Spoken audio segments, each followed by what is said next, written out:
Before we begin, we would like to acknowledge that the land the Osteoporosis Canada offices are on are located in Toronto and are in the traditional territory of many nations, including the Mississaugas of the Credit, the Anishinaabe, the Chippewa, the Haudenosaunee, and the Wendat peoples, and is now home to many diverse First Nations, Inuit, and Métis.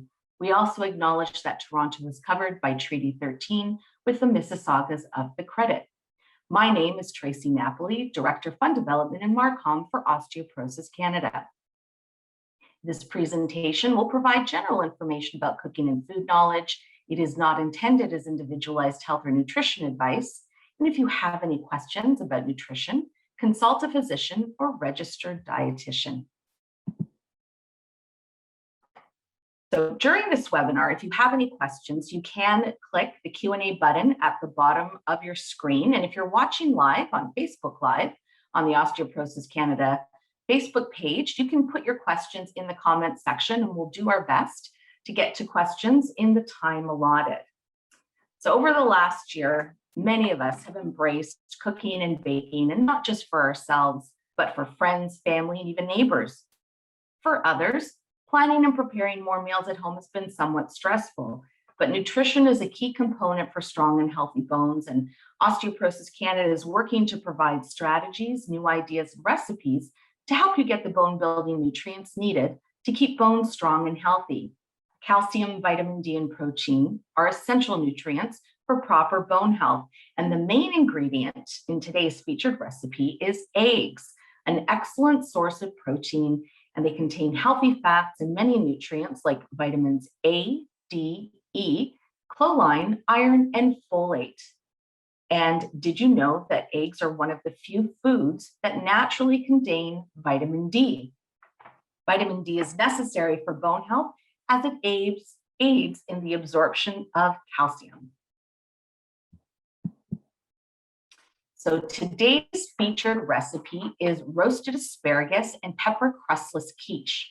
And each serving has 350 milligrams of calcium and 21 grams of protein. Now, to get this recipe and other recipes, you can go to the Osteoporosis Canada website at osteoporosis.ca/recipes.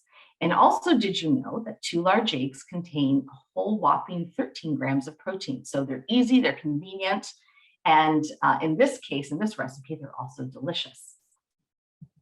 It's now my pleasure to welcome Emily Richards, a professional home economist, freelance food writer, chef, and she's the author and co-author of 9 cookbooks.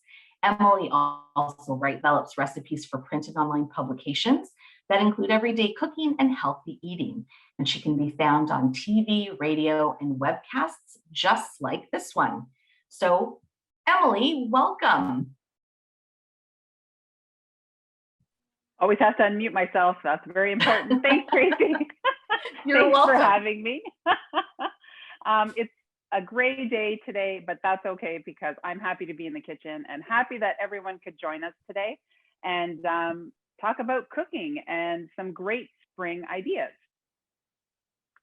So we are going to talk about this delicious asparagus and pepper crustless quiche. But not only are we going to talk about it, we're going to make it. And I'm going to show you how easy it is and how colorful it is. Often this time of year, we're thinking, you know, we want to get to summer and all those wonderful fruits and vegetables that'll be in our garden soon. But the one thing that most can't, you know, do without this time of year is the onslaught of asparagus, local asparagus that will be out in markets and grocery stores soon enough. Now, I've seen it poking through the ground, so I know that it's just around the corner. So this is a great recipe to enjoy some local asparagus and some great greenhouse peppers, because we can get those delicious peppers year round and they're wonderful. And then soon enough, we will get the local vegetables. Tracie mentioned eggs, and I think that not only are they a great source of protein, but they're something that I always have in the refrigerator, and it makes a wonderful meal. We often think about them for breakfast, lunch, but dinner is always easy enough when you include eggs. So we're going to get started, and we're going to focus a little bit on the vegetables first, because we are going to roast them. And I have some beautiful asparagus that I just want to finish up chopping. And oftentimes when you purchase your asparagus, it's sitting in water. And what I like to recommend to people is when you get home, if you can do that, if you have the space in your refrigerator, you can do the exact same thing to store them and then just put a little light bag over top. If you don't have the height or the space in your refrigerator, you can wrap the bottoms with some damp towel if you're not going to be using them right away. So if you can, I just have a little jar here, a little bit of water, put the bag over top, tuck them in the fridge. So in the next couple of days, you'll still have that beautiful fresh asparagus. I'm going to just trim the bottoms because we want to use as much of the asparagus as we can. We're roasting it to increase the flavor, but also the tenderness of it. When you're making quiche, it's always a good idea to not use raw vegetables, just because if you happen to put the raw vegetables in with the egg mixture, a lot of that liquid will come out. So by roasting the vegetables first, we're increasing that flavor, but also letting that water evaporate out. So here's my asparagus. I'm just going to trim the ends, okay? And right now, as I said, as asparagus is super tender, you don't really need to trim a lot of that off. And you can see it's green all the way throughout. If you happen to have near the end a little bit more of a lighter colored, almost woody, and you can just break that off near the end. But I know that this little bit of asparagus is just what I need to trim it up. Now, the other thing is that, what am I going to do with all this? Put this in the freezer and you can make a delicious asparagus soup or add this to another vegetable soup. Or if you're just roasting some vegetables later on for a longer period of time, they will soften and they will be just as delicious, okay? So I'm setting mine aside because I have a whole bunch ready for the freezer. So we want to chop this into kind of bite-sized pieces. Anywhere between 1/2 inch and 1 inch is fine. But when I get to the tips, these beautiful asparagus tips that I have, I like to leave them a little bit larger so that, I'll show you what we're going to do with them later, but they are just absolutely beautiful. So I leave them, this one's about 2 inches long, okay? And I'm going to put those into a larger bowl. So we need 4 cups of chopped asparagus. And 4 cups, if you're wondering how much asparagus do you need to buy, it really depends on the bunch size. So if your bunch is, I'm going to use my fingers here as a little bit of a diameter. This is about 3 inches, let's say. If the diameter of your asparagus is about 3 inches, you probably will get about 2 cups chopped. Any bigger, you'll get more, okay? So if you grow your own asparagus, you might end up having the opportunity to have that nice thin pencil asparagus, which is super, super tender. Mine is a little bit thicker, which works beautifully. They both work well for roasting, but the timing will be a little bit different. And I'll tell you a little bit more about that when we get closer to the timing. Now, also, if you have any questions as we're going along, just feel free to ask away, and then hopefully I'll have an answer for you. So we're also going to add some pepper for color, and that wonderful addition of vitamin C and vitamin A, all those wonderful nutrients that we get from vegetables, we are going to get some from the red pepper. So I'm just going to chop it up, and I want it again in similar sized pieces as I have the asparagus because they are roasting together at the same time, okay? So I'm just going to chop it up, and again, very, very easily when you have a nice sharp knife, this should go along quickly. Now, if you don't have red peppers at home, you can use yellow peppers, you could use orange peppers. If you love green peppers, you could double up and have a double green quiche. I like the sweetness of the red pepper as well as the color contrast with the asparagus. So it works really, really nicely here, okay? And there's our pepper. So 2 peppers. And if you want to change it up with a different vegetable, if you're not a fan of peppers, you can use other vegetables. The amount that you're looking for is about 2 cups chopped. That's what approximately 2 peppers are, okay? There's my second pepper as well. These are delicious on their own, but we're gonna amp up the flavor and give it some. Another great way to celebrate spring is with fresh herbs. And I'm gonna start right in this bowl. I'm going to add a teaspoon of dried or fresh thyme. So if you're using fresh, it's 1 teaspoon fresh, chopped thyme leaves.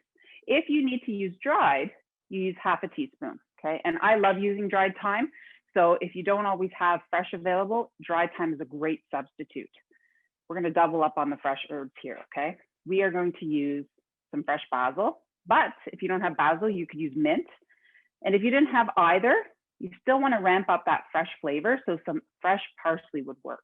I know it may seem kind of boring, but trust me on this one. That little bit of fresh herbs really brightens up the whole dish. If you want to get a little bit, exciting, do something exciting, you can add both mint and basil to this. And I think if you've never had the opportunity to have fresh mint with vegetables roasted, it is wonderful. The aroma that it fills. I'm actually going to use a combination of, I have some fresh basil leaves and I'm going to use some fresh mint leaves too. Now in the recipe, it calls for 3 tablespoons. We are actually only going to use 2 tablespoons in this part of the recipe, okay? So I'm just going to gather up my fresh herbs, give them a little chop and add them right into the bowl with the vegetables. Now, if you're wondering why I'm adding fresh herbs to be roasted, it's kind of just layering the flavors a little bit, because we're also going to be adding the rest of those fresh herbs in our egg mixture. Now, for those of you that know me, you know that I wouldn't do this without garlic, and you want a nice big clove of garlic, okay? If you're not a garlic fan, you can use a smaller clove, but because we are roasting this, it will benefit to have that little bit of garlic, and it will sweeten and soften as it's roasting, okay? And then I'm just gonna season this with a little bit of salt and pepper. We're only calling for about a 1/4 teaspoon of salt, and then just a pinch of pepper that's going in here. And I always like using some fresh ground. And then, oh, oil. We need a little bit of oil. You can use whatever oil you have on hand. I'm just using a tablespoon of extra virgin olive oil. I just love the flavor of that little bit of olive with the vegetables, but you could use a neutral oil here as well, quite easily. And we want to make sure that this is nicely coated.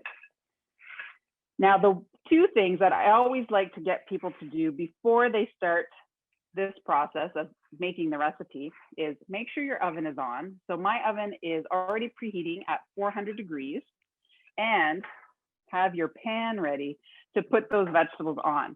So I'm using a large baking sheet lined with parchment paper, because trust me on this one, clean up. You always want that little bit of help. There we are, nicely coated. And then I'm just going to put my vegetables right on this parchment. Now, I mentioned, the substitute, if you wanted to use something for the pepper, you need 2 cups. If you want to change up this recipe, the vegetables with zucchini, eggplant, other peppers, onions perhaps, in total, you need about 6 cups of vegetables. Broccoli, cauliflower, really the list is endless. So you do the exact same process, you need 6 cups of chopped vegetables, okay? Make sure they're nice and even on your baking sheet, just like that. Do not get rid of this bowl. We are doing not too many dishes today. We're actually gonna put the egg mixture in there. So keep that handy. And then this is gonna go into our 400-degree oven.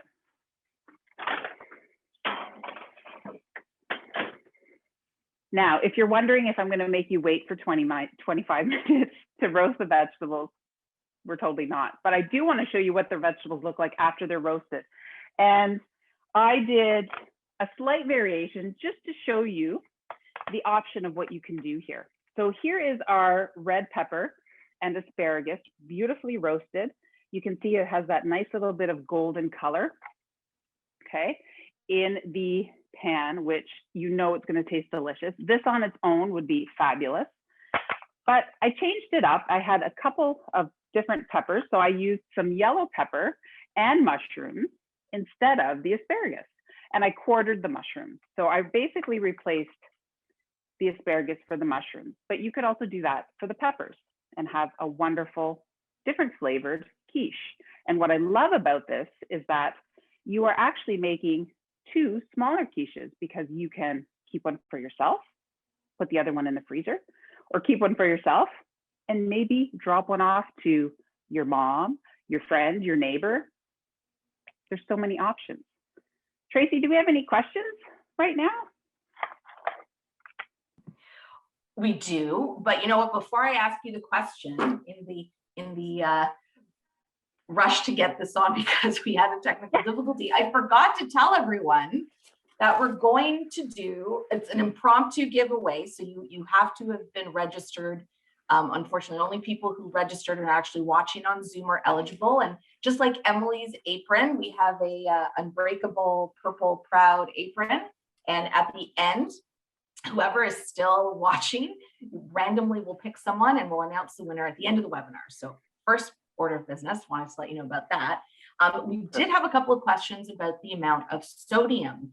And so I put the recipe in the chat for easy access. And at the bottom of all Osteoporosis Canada recipes, we have a nutrient analysis. So if you're looking for that, you can actually find that in the nutrient analysis. Let's talk about, we did get a question. So you answered the question about substitution in terms of vegetables, which is great. Let me just see what's a good question here. So let's talk about portability while you're putting this together, because, you know, we're all in different stages of COVID across the country. And, you know, some of us are, you know, depending if you live alone or if you have a large family, if you are taking care of someone, why this recipe is so great, because you're making it, typically we think quiche, we think like a much larger portion. And in this instance, which is great, we're going to make 2 smaller ones. So even if you're, you know, cooking for 1 or 2, or you want to do porch drop off for Mother's Day or for any day, this is great. So Emily, let's talk about that. I totally agree with everything you said, by the way. And this apron, as you can see, fits quite nicely. Yes. So, so stay till the end. Yes. So because this, again, I love making quiche of all sorts. And I have 5 in my home, so we can easily eat a quiche, no problem. But there's a lot of homes that have 1 or 2. And when you make a quiche with 6 eggs, it might be overwhelming. And the bonus is, because there's 6 eggs in there, technically our servings are really only 4. You can push it to 6 if you need to, so not a problem there at all. But by separating it and having 2 portions, this is something that you can eat for a couple of days, and then tuck one away in the freezer. So if you do need a larger one, by all means, you can do it in a larger casserole dish. But this also gives us great options for make ahead with the freezing, but also because we're adding, and I'll show you that little ingredients that we're adding to the milk to help keep the texture of it. It freezes well, but it's wonderful as something to bring to someone. Maybe they're not feeling well. It is Mother's Day coming up, or a birthday, or you just want to drop off something because you care. This is something that works really well. And it is vegetarian, so it fits a lot of dietary needs for people, because maybe they're not eating as much meat and they want to look to more vegetarian options. And we have a ton of vegetables in here, so it really makes the base of it. And you could have it for breakfast, brunch, lunch, or dinner. And I've had it as a snack too, by the way, Tracie. It's quite good. I don't doubt it. It looks delicious. So I am going to prepare my casserole dishes, and I love the look of round, rectangle, square, really whatever you have on hand. And if you are doing a porch drop off, this also works beautifully in foil containers. So if you have a foil pie plate or a foil rectangle baking pan, that will work as well. But we do need to get them ready before we put the egg mixture in. So I just drizzled a little bit of oil in the pans, and I'm just rubbing it all over. This could be cooking spray, by the way, that you can use. If you needed to transfer it into something else, you could also line this with parchment paper, and then once it's cooled, you can take it right out if you need the pan again, okay? So what I'm gonna do is, I'm basically gonna do 2 versions, just because I have my roasted vegetables here. Now, here's another make ahead. If you don't want to do this all in one day, you can actually roast the vegetables ahead of time and wrap them well in the refrigerator, and then just save them for a couple of days and do it a little bit later, okay? So I'm also going to do our roasted asparagus and pepper version, okay? So I'm going to just fill the bottoms. But I want to show you this little trick that I do just to make them look a little extra special when they are going to go to someone. So we have all these beautiful little asparagus tops, okay? Remember I told you you want to leave them a little bit larger. So I'm going to pull some out, as well as some pieces of red pepper, okay? Just like that. I'm going to save 1 more, okay? And I'm just going to set them aside because I'm actually going to tuck them on the top so that they look beautiful. So spread these out nice and evenly. Same with our mushrooms. And you can use different kinds of mushrooms here as well. So I'm going to set these aside, and we are going to work on our egg mixture. Now, in the recipe, we are using 6 large eggs. And we're basically making a little bit of a custard, okay? Now, because there was nothing in the bowl other than our vegetables and flavor, which we're going to add more to, I'm going to use the same bowl. One less bowl for me to wash is always beneficial. The first thing I want to do is whisk together my milk. And remember how I told you you could freeze this? Well, here's the reason why it will freeze with a beautiful texture, is a little bit of all-purpose flour is going in, okay? So I'm just going to whisk my milk and my flour together. Now, there's a couple of ways. I know some of you are thinking, oh no, we thought this was gluten-free because it's crustless. Well, you can actually replace the 2 tablespoons of flour with 1 tablespoon of cornstarch, which would work. Potato starch would work as well. If you wanted to go a little bit more extravagant, you could actually replace the milk with some cream, a higher fat cream, and then you don't need the flour at all, because that higher fat will help freeze the quiche, okay? So if you're wondering what percentage, 18% or 35% cream would work, okay?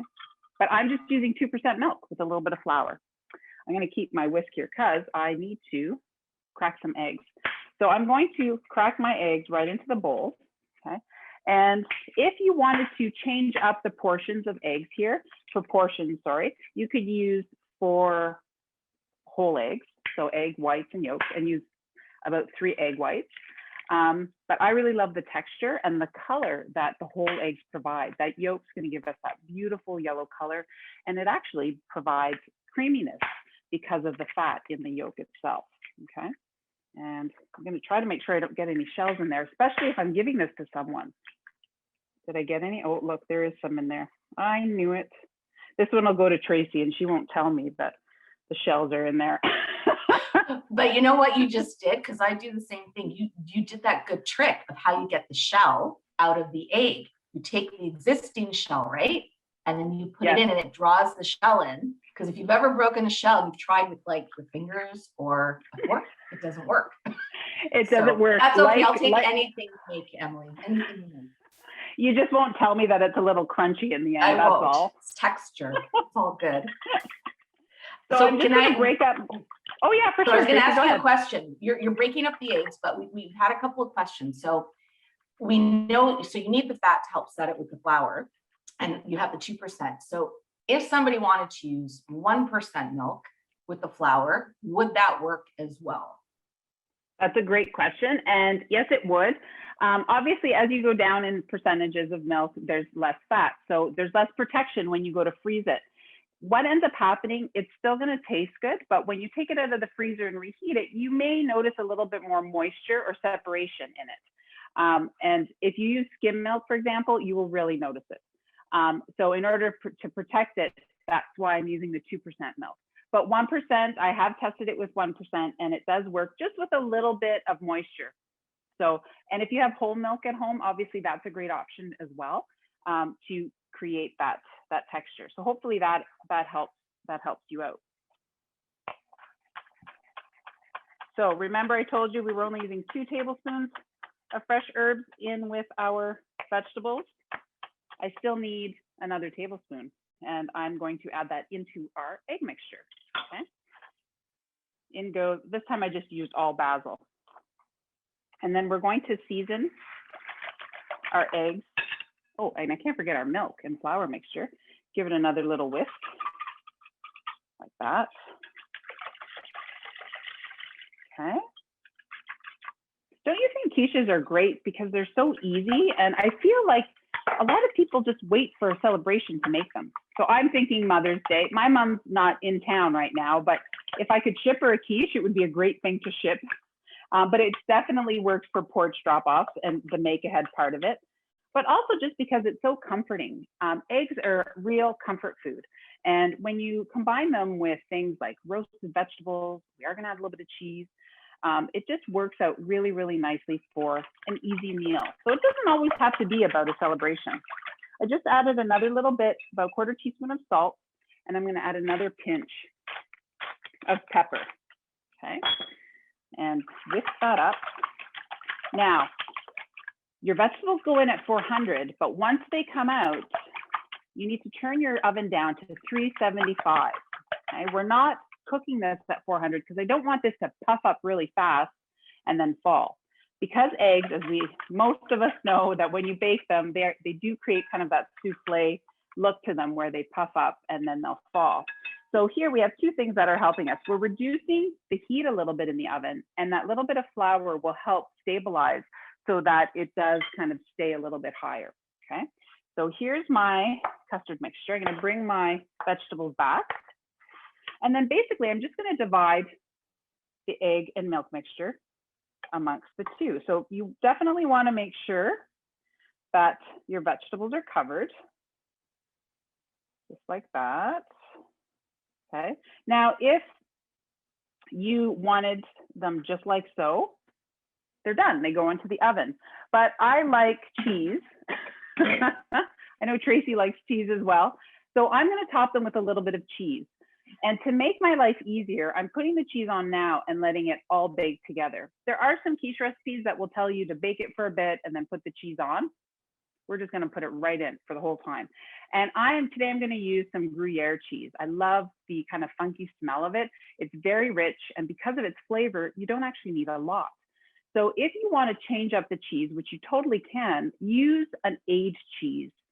So an old cheddar would work really nicely. Some nicely thick grated or thick shredded Parmesan, or Romano cheese, Asiago, those ones that have some big, bold flavor.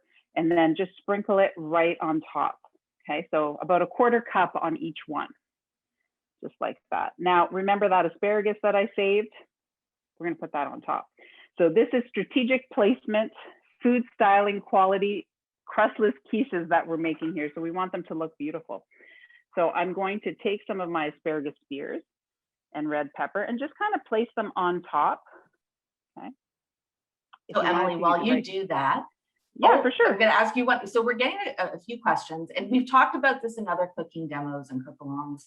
So there's always a lot of questions around substitutions. And I think that for some substitutions, they work, other times, maybe not so much. And of course, when you substitute for these recipes, we really want to make sure that we're getting bone building nutrients. If you're going to swap out one ingredient that is, with calcium and or protein, you want to try to find something that matches that. So the question we have is, in terms of the milk, if somebody wanted to substitute an alternative beverage that's fortified, would it work with the flour or would it not work? I mean, you still have, the cheese and the other ingredients, but would that nut milk or soy milk work?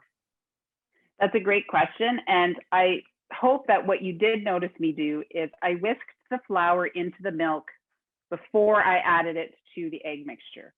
And what that does, and you would do the exact same process if you're using a dairy beverage alternate, okay? And what that does is that gives you the opportunity to break down that flour into the milk so that it gets absorbed before adding it into the eggs. So it will, and I have done it with soy beverage, and you whisk it together and then add it to the egg mixture. So it works very similarly. Where things change is when the consistency of the beverage is a little bit thinner. So that means that the flour doesn't have enough strength to keep it all together. So you might see a little bit more of a watery texture to your quiche, okay? So that's why, but most importantly, that's why the flour's there. But most importantly, it's exactly what Tracie said. We're looking to kind of bump up our calcium here. So make sure if you are using alternates that you are getting a good amount of calcium in these products, because we want our bones for a long time. And I like standing in the kitchen. Many people do, and cooking. And it's always good to kind of bump up your nutrients when you can. I'm going to pop these in the oven. And if Tracie, there's any more questions, let me know. I'll be right back. Okay. Yeah, no, you go do that. And we do, while you're doing that, we do have a question. So the other question is, if you wanted to just make this in one serving. So I know you're putting it in the oven for a certain amount of time. How long would you then bake it if you wanted to just combine it all in one larger dish?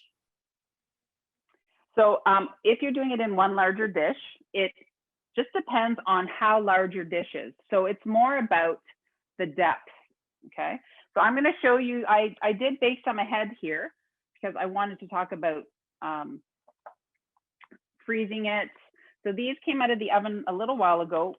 This one's a little bit warm, okay?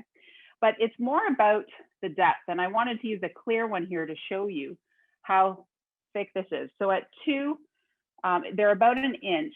So if I was using something a bit larger, so an 11 by 7 pan or a 13 by 9, I would still use that kind of 20 to 25 minute guideline. So the recipe says about, I just want to make sure, 25 minutes. So start checking it at about 20 minutes. And just like most things, when it starts to bake, it will bake from the outside in. And if it needs more time, do it in 5-minute increments for the larger pans. However, this is what you're going to do to make sure that it's done. It's going to puff up. It's going to become nice and golden. You can see the edges. They're beautifully golden brown, okay? But most importantly, you're just going to take a small paring knife and insert it in the center and take it out. If it comes out clean, so no eggy moisture, so think scrambled egg looking.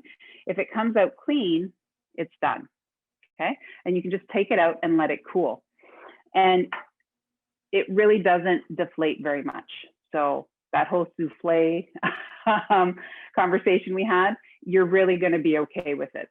It's not that big of a deal. So what I wanted to do is cut some. So there's 2 here. I can have one for me and one for a porch drop off, but I'm going to cut some as well because this may seem like a lot, but trust me, once you start to eat it, you will continue to eat it. So I'm just going to, I did spray this pan, so I want to make sure that it will come out. I'm just helping it a little bit with my knife and take out a piece here so that maybe you can see the cross section of all those vegetables. I'll just tip it up this way so you can kind of see inside. Okay. So it's jam-packed with asparagus and roasted peppers, okay? So this would be delicious, obviously warm out of the oven, at room temperature with a salad.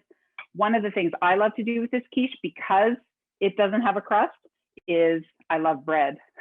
So I just put it in a bun, so a Kaiser bun or a panini bun, and then enjoy it as a sandwich. You can sprinkle a little bit more cheese on it if you wanted to.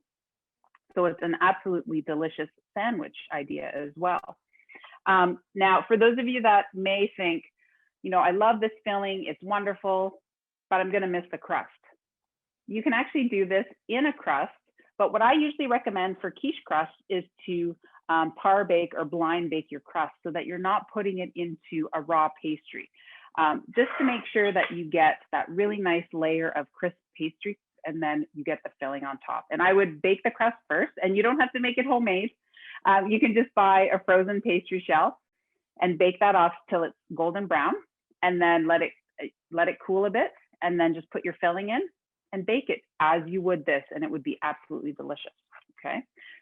Are there any other questions, Tracie? Or else I'm gonna talk about how to freeze this baby. Oh, I think that's exactly what we want you to do. And then we want you to take we want you to taste it for us since we can't be there. It looks delicious. And I definitely will. I have my fork ready too. Did you have your fork? Okay, great. I think sometimes people, you know, when we hear like words like quiche or whatnot, we think, oh God, it's such a lot of work. And is it too fancy or whatnot? And it's just really, eggs are great, scrambled or, you know, just a quick fry or whatnot. But why not do something like this where it's a little bit more luxurious? And also you add in a lot more vegetables and other nutrients that you can get. But how do we freeze this so we can enjoy it for later on? Yes, that is what is most important. So as I said, you might be a smaller household, so you want to tuck one away. And this is great because it's cook once, eat twice or 4 times, depends on how many are at home. And you want to make sure that this is completely cool. So this one, I like feeling the bottom first to make sure that it's cool. So not still kind of warm to the touch. And once it's completely cool, if you're leaving this in the same dish, which is what I'm going to do, you can work right with this dish. If you want to take it out because it's the only casserole dish you own, you do need to line it with parchment paper first, okay? So that you can lift it out and then wrap it. But I'm going to essentially wrap it twice. I'm going to wrap it once with plastic wrap. So I'm going to go all the way around and seal it. Okay. And then I'm actually using heavy duty foil.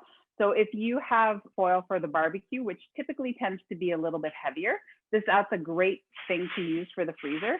And I'm going to overwrap it completely. So basically the way I wrapped it with the plastic wrap, I want to make sure that I get it all the way around. So make sure your piece of foil is large enough to go all the way around.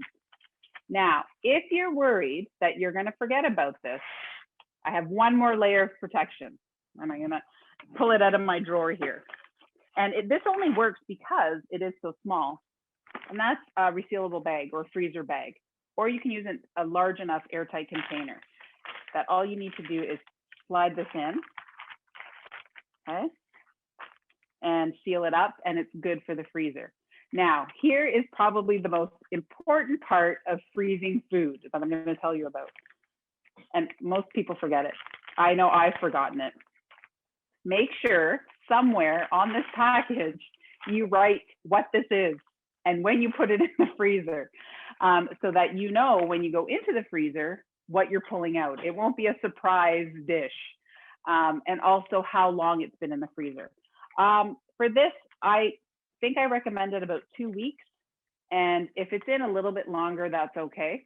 The reason why I like putting 2 weeks typically is because it still has a nice texture to it. The longer it sits in the freezer, the texture of it starts to change. So this is a fabulous thing to keep in the freezer. The other thing you could do, if you don't want to freeze it whole like this, is you can actually portion it out and then freeze it in smaller portions as well. So you could do it that way, and then just use individual servings. So for those of you that are working from home, you can just pull it out of the freezer and pop it in the microwave for a nice warm lunch. Delicious with salad. I don't have a salad right now, but I'm going to taste it on its own to let you know what it tastes like. You have all the hard jobs, Emily. You have all the hard jobs. It's a great job. That looks great. And you know, we're getting lots of comments from people who are saying how great it looks and that they can't wait to make it. And you know what? If you are going to make it, take a photo, tag us on social media, let us know how it came out. We would love to hear from you. And we did have someone say what would be a great side, and you just said a salad. It's a great side to have with that. So that's super. And I have to tell you, yes. I just want to let you know, because now it's fresh in my mind and my mouth now that I've eaten it. If you use the fresh basil combination with a little bit of mint, it almost tastes like you put a dollop of pesto in there. So it is fabulous. It's so good. Sorry, Tracie. I just wanted to let you know. That's so another good. Piece. And here I am. I'm hoping that I'm not asking a question that you've already answered. But when you take it out of the freezer, how long? Oh, I didn't. See, that's good. How long would you then cook it? And you know, in the oven, or do you need to defrost it first, or does it go in frozen into the oven? Thank you for bringing that up, because I know I didn't mention it, and that actually is very important. So if you are pulling this out of the freezer, what you want to be able to do is enjoy it, obviously, right? So I would let it thaw. So if you're gonna remember, just take it out and let it thaw in the refrigerator overnight. Or if you're delivering this frozen, make sure you let whoever you're bringing it to know that it's frozen. And if they want to eat it the next day, so just let it thaw in the fridge. So we'll take it out of the freezer, put it in the fridge, and you can leave it in this package to thaw. Then you're going to bump down the oven temperature a little bit lower. So you're going to go 350 to warm it through. Make sure the plastic comes off, but you can actually warm it with the foil on there to help steam it. And then just in the last few minutes, take it off, and then it'll get a little bit more of that golden color on it, just to kind of help crisp up the top. So, and that will take anywhere from 10 or 15 minutes. It really depends on, you know, how thawed it actually is. If it's still a little bit frozen inside, that's okay.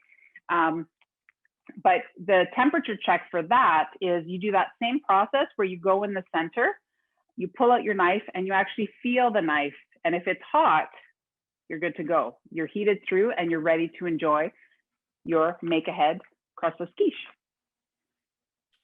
That is great. So this is super. So Emily, thank you so much. This is such a great, quick recipe, delicious and easy to bring to family and friends.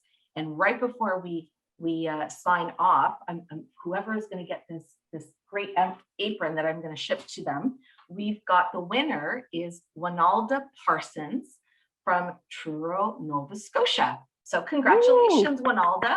Yay, you're going to get your That's awesome. Proud apron. And then you can also, when you're making these recipes, you can wear your apron. I'm just quickly going to, let's hope it works this time. We're going to share the screen. Computers are great when they work. You're welcome, Winalda. I just saw that pop up. That's great. All right, let me just get this going. All right, so people are asking again where the recipe is. You can get on our website, osteoporosis.ca. And you can get all our recipes. Also, if you want to know how much calcium you're getting from food, we have a calculate your calcium tool. So that's also on the website. And did you know that we have podcasts? These are new to Osteoporosis Canada in the last few months. You can get on our website, or you can find our podcast Unbreakable, the OC podcast, on your favorite streaming service. We've got the Know Your Risk quiz, and this recipe, this webinar, I should say, along with other webinars on all different subjects, are recorded and they're available on the OC Replay webpage. And so this webinar will be available in 48 hours, and you can watch it again. If you have any questions, you can find that. And let's see. So the last thing is we have more webinars coming up. We have more on different subjects with different speakers. We have more cooking demos coming up. Stay connected.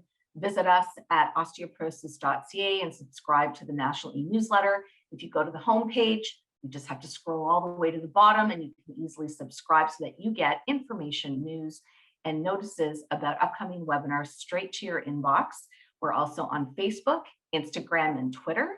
Please follow us, and we wish you all, until next time, a fabulous day. Emily, thank you as always for another fabulous cooking demo webinar, and stay safe, everyone. Stay connected. We can't wait to see you again next time. Take care, everyone. Bye-bye. Thanks, everybody. Thanks, Tracie.